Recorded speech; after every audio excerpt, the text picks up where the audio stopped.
Getting serious. City prepares to put teeth behind water restrictions.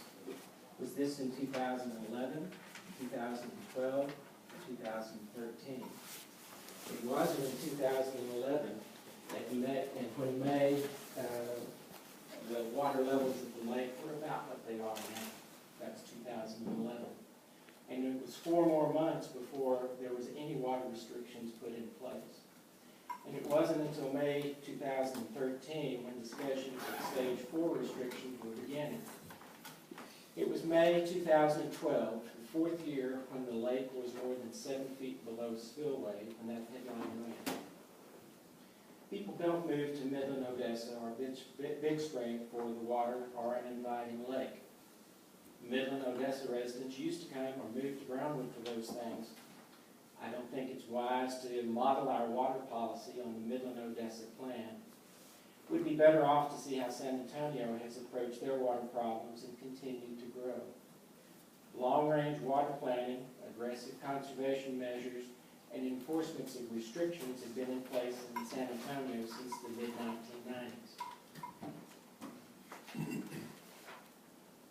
In public relation presentations to increase support for Brownwood's proposed direct wastewater reuse project, someone often holds up 2 plastic bottles of water and asks if anyone can tell the difference between tap water in one and the treated sewage in the other. Let's make the question a little bit more relevant, realistic, and deal with a few of the things that I know are in our sewage. Here are 4 bottles of water from my kitchen faucet. To 3, I've added things that are present in our sewage, but that none of us want to drink, that are difficult to detect, and are a challenge for reverse osmosis to clear. All are quickly absorbed through our stomachs and are present in concentrations in 3 of these bottles of about 1 to 10 million.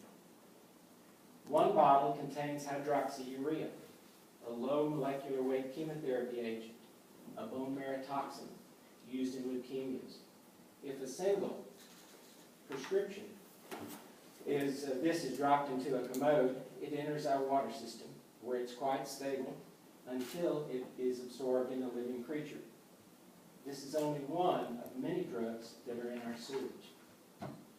Another of the bottles contains a proprietary mix of solvents, caustic agents, and surfactants from laboratories that handle human blood.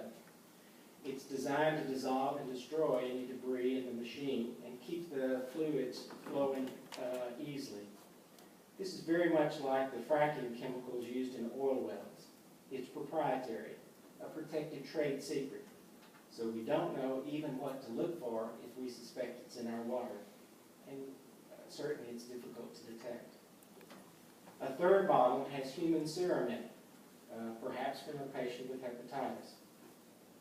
There are no Texas Commission of Environmental Quality routine monitoring measures for viruses that would be helpful. There is no recognized safe level of any of these contaminants in water. There are recognized toxic levels, but nobody knows what is safe. Is there anyone here who wants to try to see if they can see or taste the differences between these samples? Or for that matter, have their pregnant granddaughter drinking it? It's a gamble, just like the wastewater reuse project is a gamble regarding the ultimate cost and safety of Brownwood's water. Meanwhile, back at the lake, while Brownwood is mulling over the economic fallout of stage 4 drought restrictions and whether to proceed with the wastewater reuse plant, irrigation continues. Consider, for example, the largest irrigation user of lake water, a corporate-owned pecan orchard based in Fort Worth, paying about $11,000 in local property tax per year. Few employees, so it has little economic impact here. And yet, in 2011, with the lake even lower than it is now, the orchard used over 488 million gallons from the lake, with delivery subsidized by Brownwood municipal water users.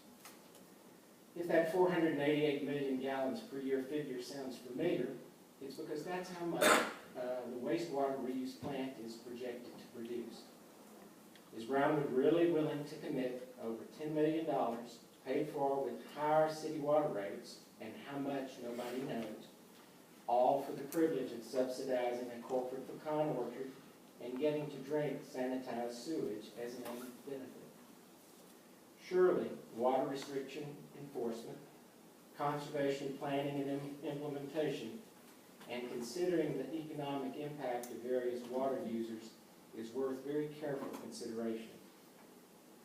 If anybody wants these water samples, they're welcome to them, but if not, I'll take them home and water my pecan trees. Dr. Stevens, you do understand that the city of Brownwood doesn't sell any water to that pecan orchard. Exactly. And you understand that that's not within our jurisdiction or control to cut them off and not cut them off. That's a different governing body. And I do know too that the water conservation measures that have been instituted came from the Brown County Water Improvement District, not from Brownwood, where even though we're the economic engine for the area, Brownwood made no water restrictions until they were instituted by the Brown County Water District. Well, the water district is in charge of governing the control of the lake, and they're the ones that have to tell us when we need to cut back on our water. And y'all are working very closely with them for very good reason. But I guess I mean, pose a question. What is it that you're asking me to do in regard to irrigation users? To realize that the economic impact of water usage from the lake makes an incredible difference for us. Well, I mean, I can recognize it all day long, but what resolution, what action are you asking me to take that will impact irrigation use? I think that the people who elect the Brown County Water Improvement District are largely the same people who are involved with the Brownwood City Council. There is a great deal of overlap both in concerns and in goals.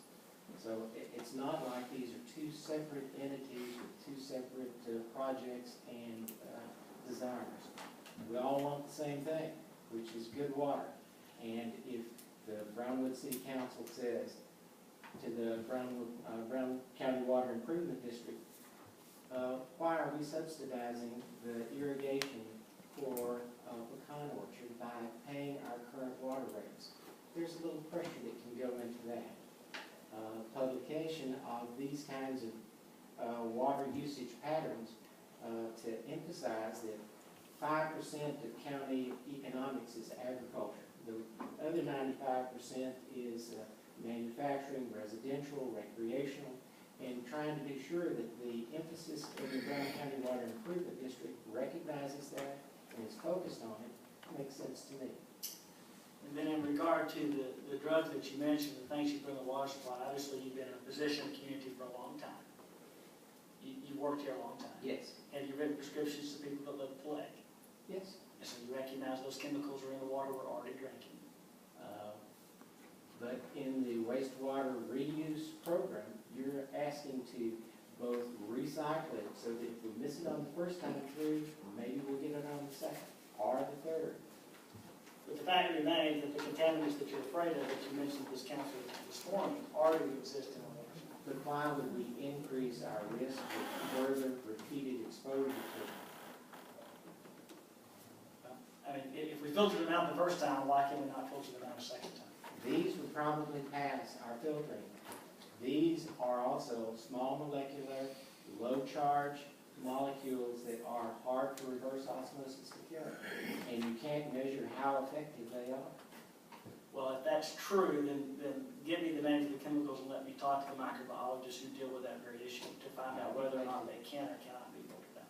You can, if you know what you're looking for, you can find almost anything. Lake Belton and Temple knows that as well. If you're looking for a pound of amiodarone, of androne, the fire ant poison, in Lake Belton, a huge place, you can find it if you know what you're looking for. But with the fracking chemicals, the proprietary chemicals, I don't know those any better than you do. All that's true, but every source of water that we can, whether it's lake water or river water or groundwater, has contaminants, all of these contaminants that you mentioned in it. And so if our filtration technology is not sophisticated enough remove it, we're in the same risk now that we will be with the reuse plant. Unless you keep recycling it through our drinking water. I understand the point. I'm not saying I agree with it, but I understand the point that you're trying to make. But I hope you appreciate the fact that what I'm saying is that I think we're over-sensationalizing this and suggesting that the public will not be safe. And what I'm saying is if we're not safe now. Because all of those chemicals already exist in our water supply and are being tested under the same standards that are going to be tested for from the reuse plant.